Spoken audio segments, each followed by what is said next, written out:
All right.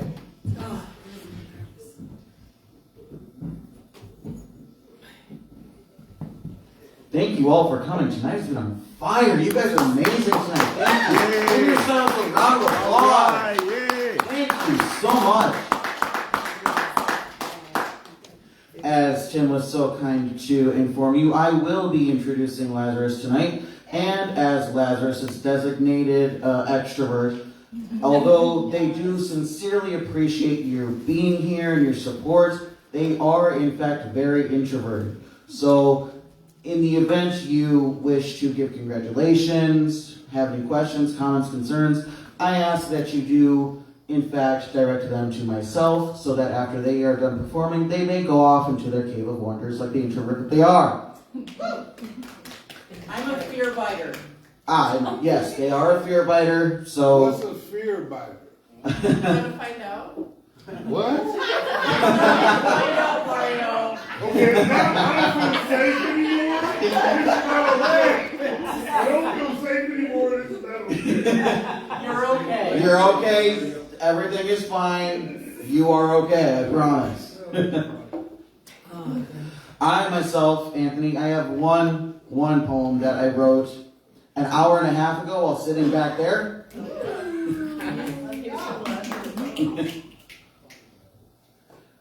A quiet carpenter of middle age left his ancestral home of parents' roost, proselytizing his justified rage that the local government had induced.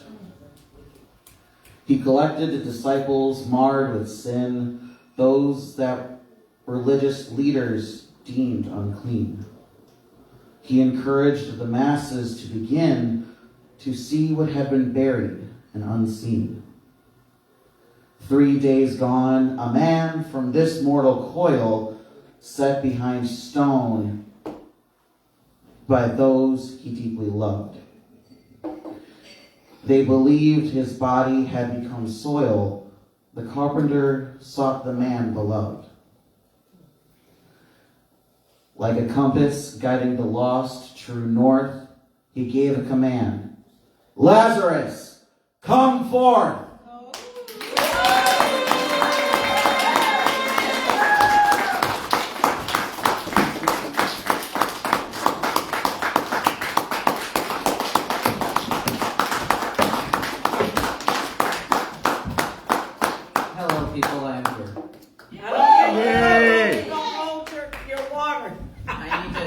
Set my stuff down. Give me just a second. The water is Water is essential.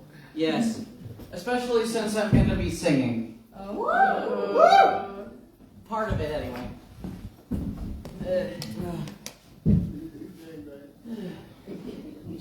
I can get it, Anthony. Thank you, sweet. Thank you, sir. Everything. I wasn't sure if you were singing first or reciting first, so that's why I didn't do it right away. You're all good. I'm going to be doing everything sitting down. Okay. Yep. All right, so you'll be in this position? Yeah. All right. Probably keep everything like here-ish. All right. Sounds good. Is this close enough to you? Yeah, that's perfect. All right. Anthony, are we rolling? Yes, go ahead. Yay. All right. You are live. Oh my God, I'm on camera. All right. As Anthony mentioned, I'm Lazarus the Fear Biter. And this is my ukulele. I named her Cecilia. Hi, Cecilia. Hi, Cecilia. Anyway. I'm not going to be doing many intros between the pieces because they're all meant to kind of flow together. Just so you're aware. Okay, cool. I'm in tune mostly. It's in tune with itself. It works. I'm kind of going to be singing the blues. Anyway.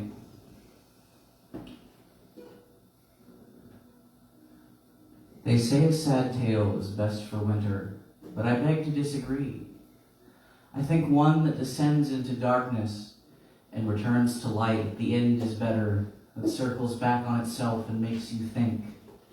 So sit, stay, listen to the end of my words and songs, and let me know what you think of my tragicomedy.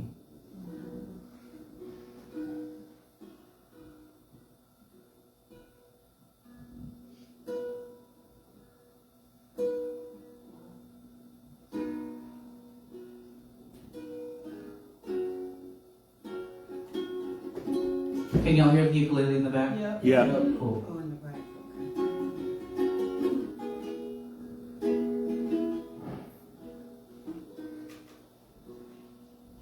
Good morning, my dearest.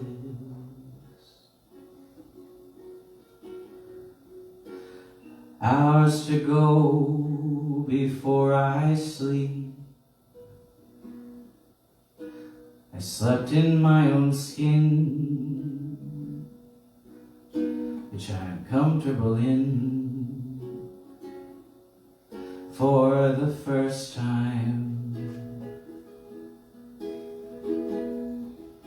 Good morning, my heart. Good morning.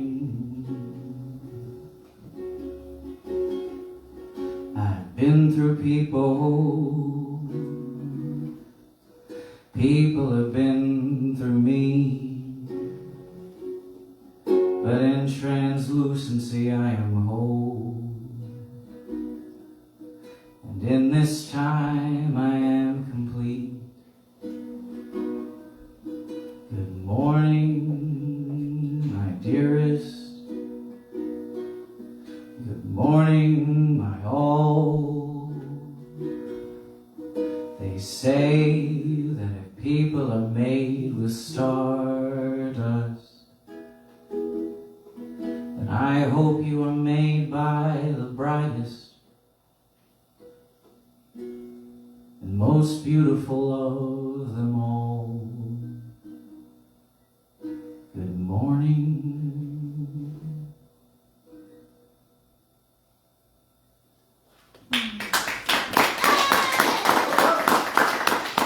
One, Texas and points east. Somebody, somewhere. I remember my heart burning as I longed for the leaves of the east, count up all the hours in the day, execute plans with no emotion, execute emotions like they're enemies. I am nothing anymore, completely hollow, such that all you see is your own reflection. It makes no sense to pick up the pieces of who I once was. She was weak and afraid. I killed her. I am electricity, born from the ashes of my home, my hell. Do not presume you can put a label on me. You will not learn to hate me. You will learn to be afraid of me, to drink about me and worship me posthumously, and eat ash because it's the closest thing to who I was, who you thought you had, who you once were, and who you wish you could still find. I was a child then. I learned things with the wonder I did when I was younger. You grew up too slowly for your taste. I miss the boy you were. Even then, even though I was a teacher, you taught me everything I know. I was odd, and you were even and steady. My eccentricity was my salvation, and the universe loves irony and wordplay. Thank you.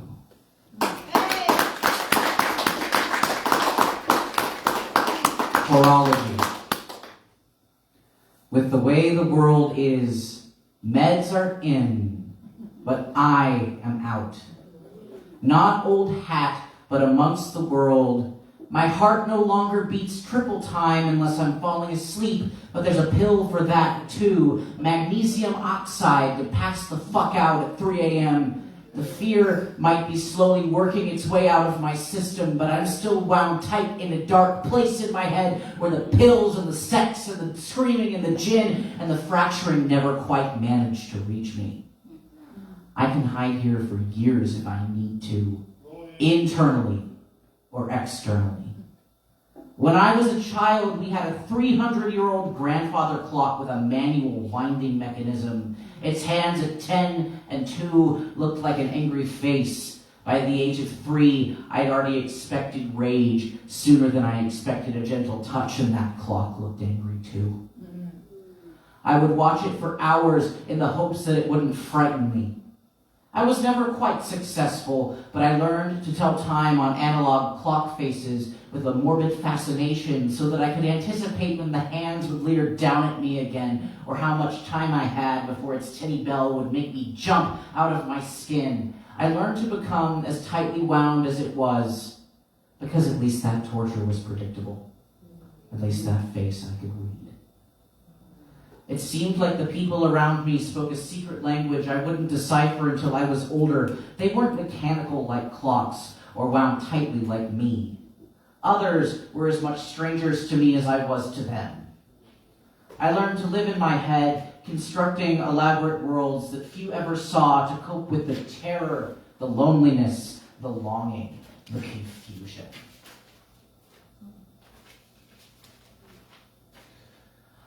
I learned as I got older to stop talking about my inner worlds.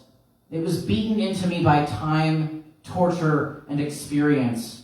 But as others ventured outward, I stayed in my head, even if it looked to the outside world like the same face, the same mind, the same person. I became as mechanical as that clock. I built new faces, tried on new clothes, learned how to camouflage my terror, my pain. I internalized the idea that people only wanted the art that spilled out of me compulsively and that nobody wanted to know how or why I did it or me at all. I faded in and out over the years, in and out. I became a god, a fraud, a madman, a victim, an addict, and a whore. I recovered from some, but not all of the above. I still don't recognize who I am when I look in the mirror. That clock's winding mechanism is broken now. When you wind it up, it will chime and chime faster and faster until it finally falls silent. That's a decent enough metaphor for how I've felt my entire life. Thank you. Wow.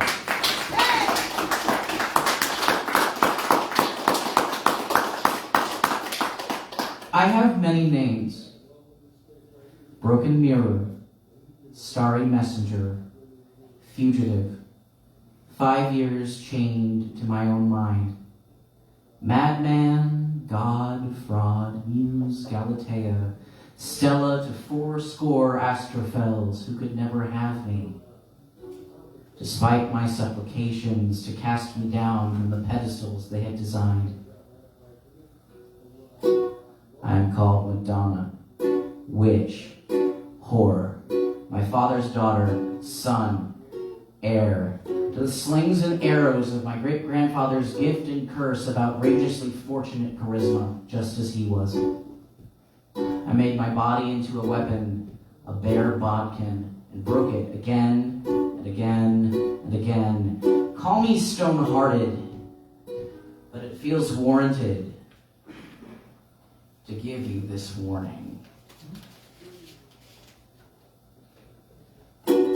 My body is a weapon, an unfair advantage, an arsenal I use against the world and against those who would seek me for their own. Everything I think, every article of clothing I wear, every moment I'm in their skin seems wrong.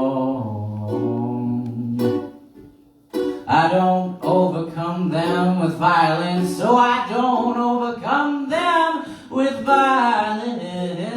I kill them with artifice. I can bring grown men to their knees, drunk on noise and sensation. sensation, slain at the thought of separation. So long as I am who they think I am, my body is a weapon, and I wish I could give it back to the one who made it. For how I look and who I am, and who I am supposed to be, are three very different things. And everything in this dreaming world seems so black and white, and I've slowly faded to gray. I don't overcome them with violence, I kill them with artifice. I can bring grown men to their knees, drunk on noise and sensation, slain at the thought of separation. So long as I am who they think I am, my body is a weapon, a tool for manipulation. You do as I say, so long as I paint my face, color my lips, wear the clothes I know you love, paint black and white on my standard and fly it high for all who have the misfortune to see. 'Cause I don't overcome them with violence, I kill them with artifice. I can bring grown men to their knees, drunk on noise and sensation, slain at the thought of separation. So long as I am who they think I am. Whoa, whoa, whoa, whoa.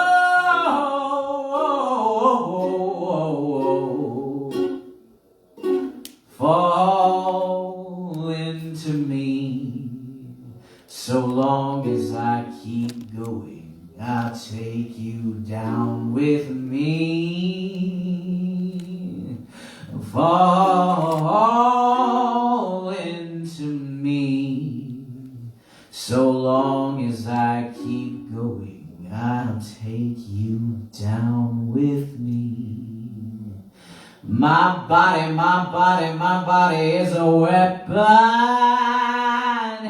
and it's pointed right at you. All right. Thank you.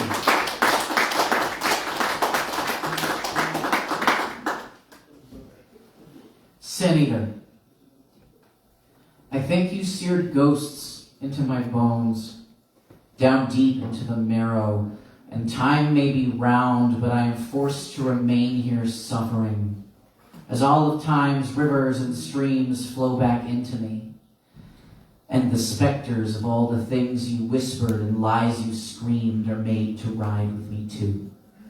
I am not religious, but I am spiritual, and I am your confessor. Always have been, and I worry I always will be. Grayscale, amoral, atemporal priest of these jagged streets, I am the one person who will never forgive you, no matter how hard you try to forget me. Where can I go, and who can I turn to, who can unmake, unbaptize, undo what you did to me? When you already tried me by fire and inducted me into your thorny order. So this is my confession. I didn't want this, no matter how much you think I needed it. And this life of yours, you can keep it. Thank you.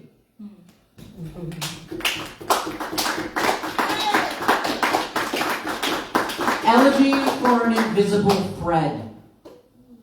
I've spent too much time wrapped around the axle of your love. 3, I wish I didn't miss you, winter's soured. I am regretfully tightly wound and solemn. Every day's a funeral, and I break the cold ground hours before daybreak.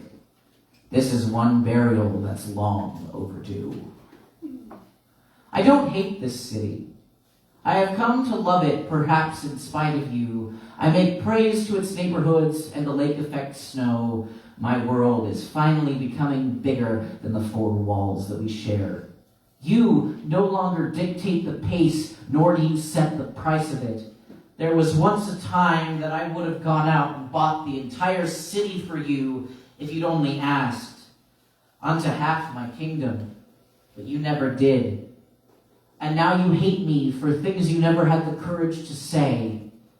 And the lies I drank from your mouth like a perverse communion, for when I laid us to rest, you had only ash to eat and nakedness to wear. So wander these cold, crooked streets wild, calling for someone to cover up what you did. Some new soul to eat your sin, while I repair the frayed ends I tore from you. Thank you.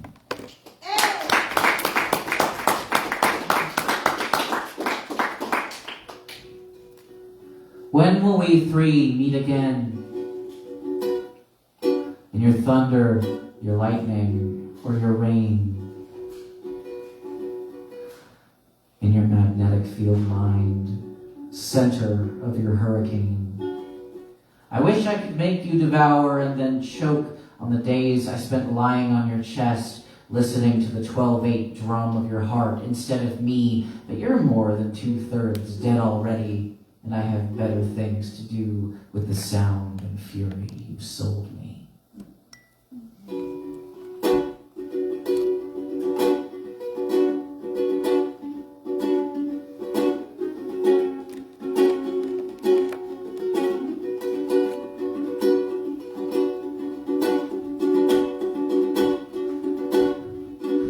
Ghost of you smaller than I thought it would be.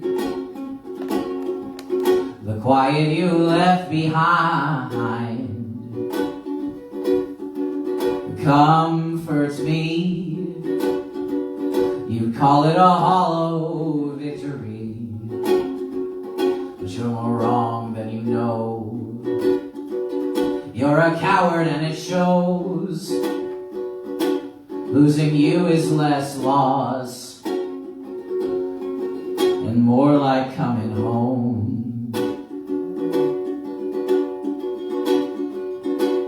'Cause darling, I told you I don't fight fights I think I will lose. If I wanna hurt you, you won't have to bleed. If I wanna hurt you, you won't see me coming.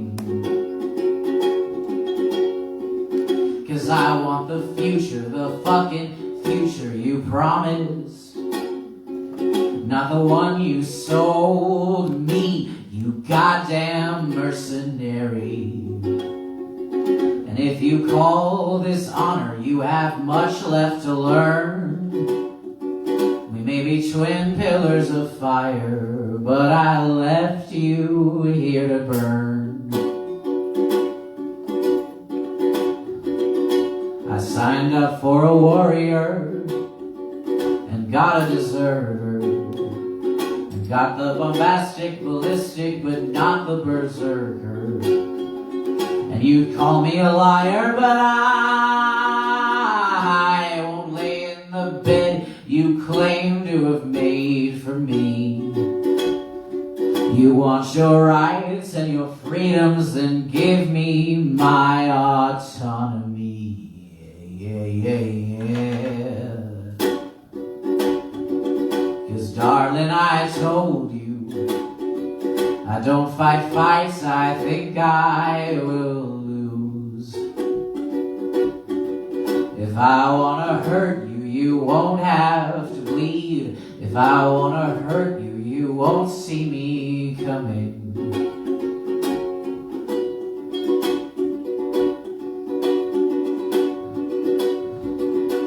'Cause I want the future, the fucking future you promised, not the one you sold me, you goddamn mercenary.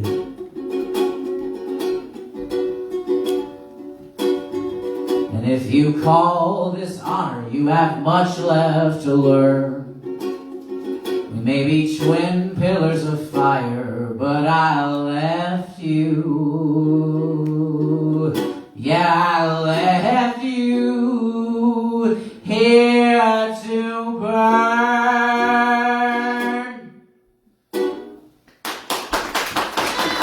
Thank you. Faceless blessings in disguise, looking askance at gift horses with bejeweled eyes. Are they empty or full to the brim? Do I hoard them or give them away? Is it finally my time to come out of hiding after all that time that was stolen from me? This little thing is winking at me off screen. I think it's telling me that everything's going to be all right, but that's what they said before. And if I stuck them in a lineup, their dead eyes would all glint the same. People told me when I got up from the piano bench that fame would be inevitable. I was always going to be someone. I was always going to do something as if I wasn't already a gift. Time after time, I tried to run. Time after time, I tried to just be. Dissolve into winter nights with the man I swore I had chosen, but what I know of myself is in the doing. All I know of myself is what I choose to give away. So I let the rest of myself die, collapsed into dead star self-hatred, lost somewhere deep in kaleidoscopic shadow. 2. The beginning. Chapel Hill, North Carolina. I had a waking dream last night. Someone moved the indigo fabric of space-time itself, wrapping themselves in inky cloth in Chapel Hill, North Carolina. The dream told me it wasn't time to go there yet. I would know when my marching orders come. I have not learned enough to be able to see what I am looking for what it is yet. Would I see it as a prison now, or would I see it as coming home?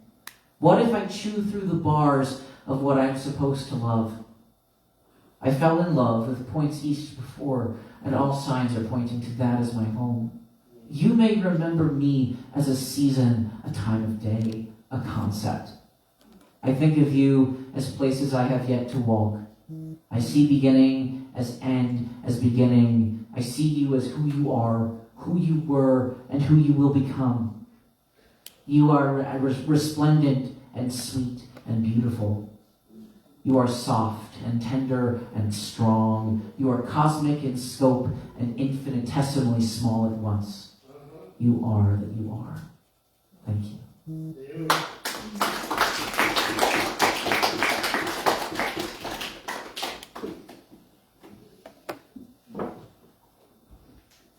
Need to chug my water real fast. Homesick for the future. Sorry. You must forgive me. I am not used to being seen, and memories such as these need a place to fall. I can hear the ache in your voice, heavy with all the earnestness your heart can bear. I don't know if I'm overestimating my role in this, but I always take the worst case scenario and run with it, so bear with me. I am a bundle of regrets, mismatched parts, apologies, wishes for none of the events of the last 9 years to have ever happened. Yes, worst case scenarios, and so many broken things I regret predicting. But if you must picture me, see me with one eye bluer than the other in the impossible early morning. See me half asleep on the first day. See me as you wake to laugh as the day breaks over the coast. See me with a head full of dreams I would rather leave behind and metaphors I wish I had never written. See me in the immeasurable cosmos and the vastness of the ocean, for I only know how it feels to be too much. I am deathly afraid of being enough. So as the day breaks anew, I remember what I can from sleep, a single image, you holding me.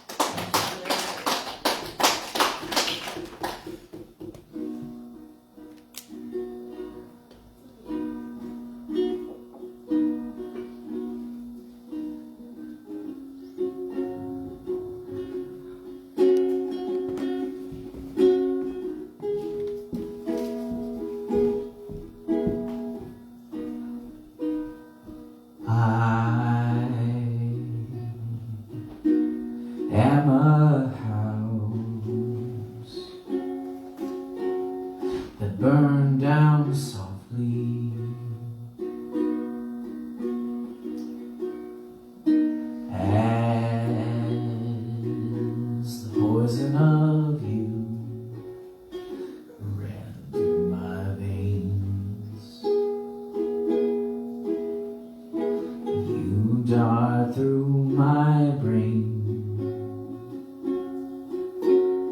oh so freely, I almost forget to feel this pain. And the wind slowly rises as the fear leaves through my hands. The storm inside turns to a lullaby, and I smile simply because I can. You are a rainy, sinking friend, meeting my broken, falling soul. Be the Fletcher to my island, be the Fletcher coming home. And the wind slowly rises as the fear leaves through my hands. The storm inside, it turns to a lullaby, and I smile simply because I can. Coming home, please come home. Fletcher coming home.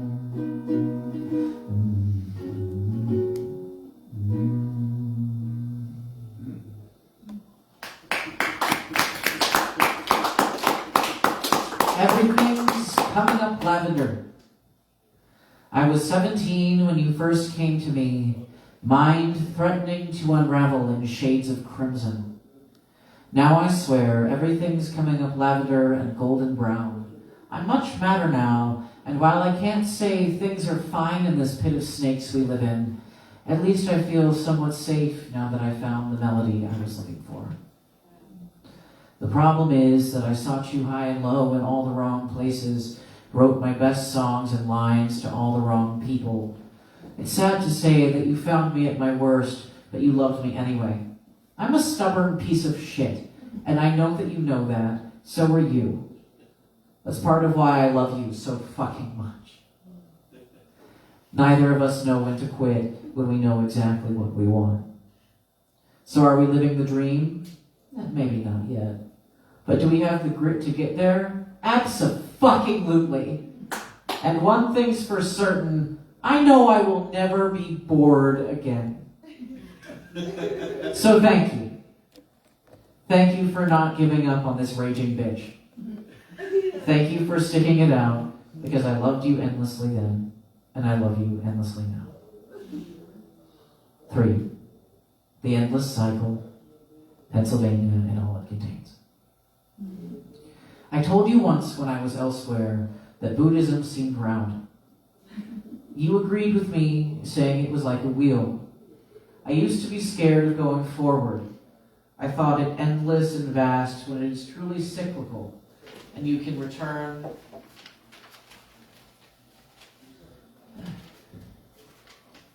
to where you were as easily as listening to your favorite song. Some revolutions just take longer than others. The third watch of the night is deep and rich and sweet like a plum, indigo like the deepest sea. This is where I make my home. I tell my stories after dark, comfortable in the space between ending and beginning. You remind me of different paths, the road not taken, but all roads lead home. Some are just longer than others, more winding. And home is where you will find me. I've burnt and rebuilt so many times. I know great and terrible things. I've asked the void questions, and she has answered me. Who is out there? Where are they? Her answer? Go back to the end. Good night, my dearest. I say good night to you.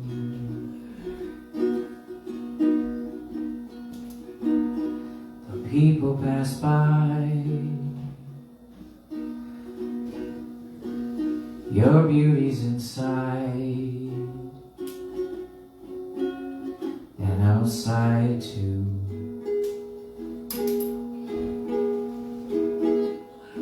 So if you need a guide on your odyssey, if you need a record to break, if you need a record at all, come to me and I will stay with you till light of day. Thank you for having me. It's been wonderful.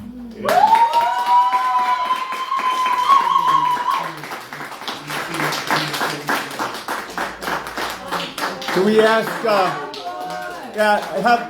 let's have an encore. Encore. Do you want a poem or a song? It seems like we have a split verdict. Two of them. My thumb is bleeding, so I might just do a poem. That's the cost of art. True, I have to suffer for beauty. We're gonna get you a picker. I can't hold a pick. I have a stroke. Oh. Well, we're gonna take. How about a story instead? We'll split the difference. Split the baby, as it were. All right, so I'm about to drop some lore on y'all. Who here's heard my poem To Dance with the Cyclone? All right, well, most of y'all haven't heard it, but I have this poem called To Dance with the Cyclone. And in this poem, there's this line that's like, I saw a green storm in Edmond, Oklahoma once. I was too young to know what it was. All I know was this song called, all I can remember was this song called I Hope You Dance, and I hope you never have to dance with the cyclone. Well, that's inspired by a true story, and I'm about to tell you this true story now, whether you want to hear it or not. Oh, God. Okay. So, the oh God is necessary because this is a time. Tim, if I'm going long, you might need to give me the hook. No, that's all right. Go ahead. Okay, cool. So I was really little, maybe 5, and so we went to Oklahoma City for my cousin's graduation. I'm originally from Texas, so it was like a decent drive, but not super long. And there was this big storm brewing because it's May in Oklahoma City, and if you've ever been to Tornado Alley, you know that you're gonna get fucked if you go to Oklahoma City in May. And I was driving in my cousin's car, and there was a song called I Hope You Dance, and then there was like the Edmond, Oklahoma water tower, and then the song behind me. And I was like, that's really weird. I've never seen anything like this before in my little kid mind. And that inspired the poem. But there's more to the story that I don't usually tell people. So I went to the cousin's house, harassed my cousin until we all fell asleep, and I hear the rest of this later. So my great uncle, who is sadly no longer with us, was a character. Everyone suspected that he was at least bi, if not outright gay, and in a lavender marriage with my great aunt. And he was so easy to just wind up. You could do the dumbest shit to him and he would just explode. And that night was no exception, and because he was a very wealthy man, and he had a lot of very, very fine wine stocked up. Just a stash. That was Bruce. And because he liked the finer things in life, being who he was. And so my mother, my father, my grandparents, his brother, and his brother's wife, my grandparents, and Bruce Bruce and his wife Kathy were all vibing, drinking wine as the storm was brewing. And then they hear the tornado sirens go off. So naturally, they turn on the Weather Channel, and everything's fine and dandy until the weather people are like, oh shit, the tornado is like across the street from me. And then they're skittering to shelter. So in their lubricated minds, they do some math, and they figure out that the tornado, therefore, is only about a half mile from them. Panic ensues. Panic breaks out. Everyone's losing their minds. But Bruce, it turns out, is losing his mind for a different reason from everyone else. And he goes, we have to save the meat. The meat. No one knows what he means. And so they talk Bruce down just a little bit until they can get him to explain himself. And come to find out there's this $200 beef tenderloin thawing in the fridge. Oh my God. And he will not go down to shelter without the beef tenderloin. We have to save the meat. This man is prioritizing meat over life and limb. So they're like, okay, Bruce, we'll get your tenderloin. And he's like, and they grab the tenderloin and they go to shelter. Meanwhile, back at the cousin ranch, I'm unconscious with this, which is nothing short of a fucking miracle. Because I am a career level insomniac. I do my best work at like 4 o'clock in the morning. They hear the tornado sirens, of course, and then begin running little kid tornado protocol, except one of the little kids, yours truly, is asleep. Dead to the world, unconscious. They cannot wake me up for whatever fucking reason. So they pick me up, because again, I was like 5 at the time. I weighed much less then, obviously. And they put me in a bathtub, put a helmet on my head, and put a spare mattress over me too. Somehow I am not awake. And somehow during this entire ordeal, my pants get switched. I don't know what's going on there either. I have never gotten an explanation for that one. Meanwhile, my cousin's like, I'm too young to die! I'm too young to die! So you see now why I heard all of this secondhand? And that's why, that's how To Dance with the Cyclone came about. That's a long version. We have to save the meat! Thank you. Thank you, everyone. It's been a pleasure.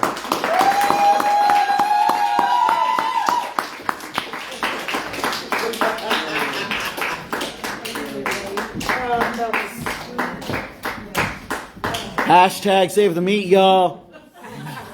Thank you, Lazarus, Halliwell. That was wonderful. We have a couple